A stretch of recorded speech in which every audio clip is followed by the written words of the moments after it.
રાજ્યભરમાં હાડ થીજવતી ઠંડી પડી રહી છે। વહેલી સવાર અને મોડી રાત્રે કડકડતી ઠંડીનો અનુભવ થઈ રહ્યો છે। ઉત્તર પૂર્વીય પવન ફૂંકાતા ઠંડીનું જોર યથાવત જોવા મળી રહ્યું છે। અમદાવાદમાં 13.8 ડિગ્રી જેટલું તાપમાન છે। રિવરફ્રન્ટ પર લોકો વહેલી સવારે કસરત કરતા જોવા મળ્યા। રિવરફ્રન્ટ પર રમણીય નજારાઓ જોવા મળ્યા।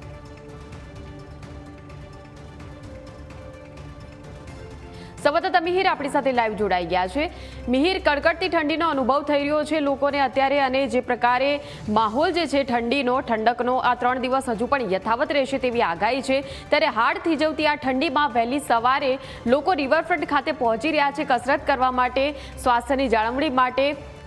જે રીતે લોકો પહોંચી રહ્યા છે ત્યાં લોકોનું શું કહેવું છે? કેમ કે શિયાળાની ઋતુ એ સ્વાસ્થ્યની જાળવણીની ઋતુ છે, ત્યારે લોકો કઈ રીતે ઠંડીથી બચવા માટે, અમુક લોકો તાપણું પણ કરી રહ્યા હશે, ઉપાયો પણ કરી રહ્યા છે પોતાના ઘરમાં, તો આપે લોકો સાથે શું વાતચીત કરી?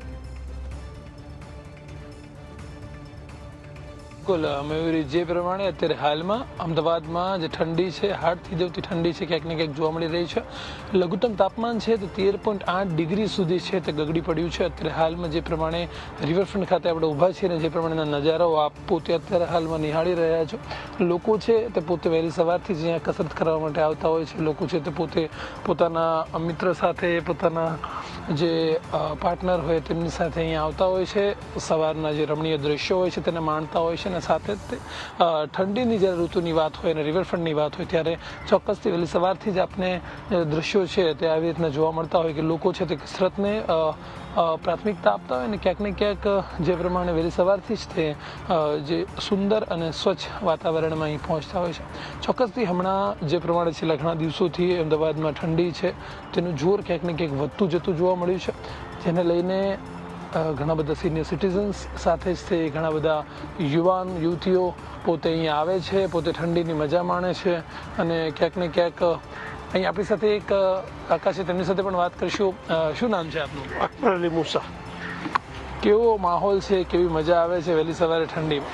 સરસ મજા આવે છે અર્લી મોર્નિંગ વોકિંગ કરવાનું। રિવરફ્રન્ટ ઉપર કેવી સાફ સફાઈ જોઈએ છે?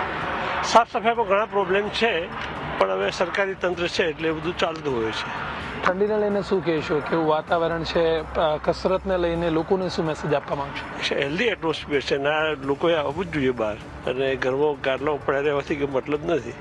બહાર આવે, હેલ્થ માટે કોન્શિયસ થાય અને પોતાના હેલ્થની પરવા કરે, એ જ મેસેજ છે મારો। જે પ્રમાણે અત્યારે આપણી સાથે અંકલ હતા, તે પોતે અહીંયા વોકિંગ કરવા માટે નીકળ્યા હતા, અને તેમના દ્વારા એક મેસેજ કે પોતે બહાર આવો, પોતે બહાર આવીને પોતાના સ્વાસ્થ્યનું ધ્યાન રાખો, સાથે જ તે કસરતને પ્રાધાન્ય આપો, અને જે પ્રમાણે સ્વચ્છતા અને સુંદરતા રિવરફ્રન્ટ પર જોવા મળે છે તેને જ લઈને વહેલી સવારે નીકળવું જોઈએ અને કસરતને છે પ્રાધાન્ય આપવું જોઈએ। લોકો છે અત્યારે હાલમાં દૂર દૂરથી પોતે દોડતા અને ચાલતા જોવા મળે છે। ક્યાંક ને ક્યાંક અટલ બ્રિજની ઉપર પણ લોકો છે તે પોતે અત્યારે વહેલી સવારે આવે છે, રમણીય દ્રશ્યો છે તે પોતે અહીં નિહાળવા માટે પહોંચતા હોય છે। અને ઠંડીની જો વાત કરવામાં આવે તો જે પ્રમાણે અગાઉ પણ મેં વાત કરી કે લઘુત્તમ તાપમાન છે તે 13.8 ડિગ્રી સુધી છે ક્યાંક ને ક્યાંક ગગડી પડ્યું છે।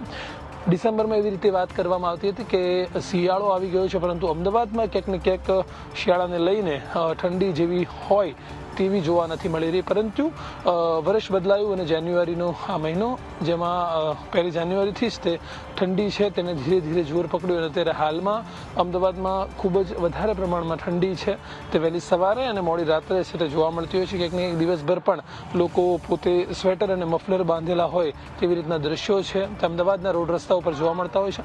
હાલમાં રિવરફ્રન્ટ ઉપર જે દ્રશ્યો હતા તે મેં આપણે દર્શાવ્યા, અને સાથે જ તે ઠંડીને લઈને હજુ પણ 2-3 દિવસ આવી રીતનો માહોલ છે તે ક્યાંક ને ક્યાંક જળવાઈ રહે તેવું હવામાન વિભાગ દ્વારા પણ આગાહી કરવામાં આવી છે, અને સાથે જ તે આવી રીતનો માહોલ રહેશે, અને ત્યારબાદ ફરીથી એકવાર ક્યાંક ને ક્યાંક તાપમાન છે તે ઘટી શકે છે, અને સાથે જ તે ઠંડી થોડી ઘણી ઓછી થઈ શકે છે તેવું અત્યાર પૂરતી હવામાન વિભાગ દ્વારા આગાહી છે તે કરવામાં આવી છે।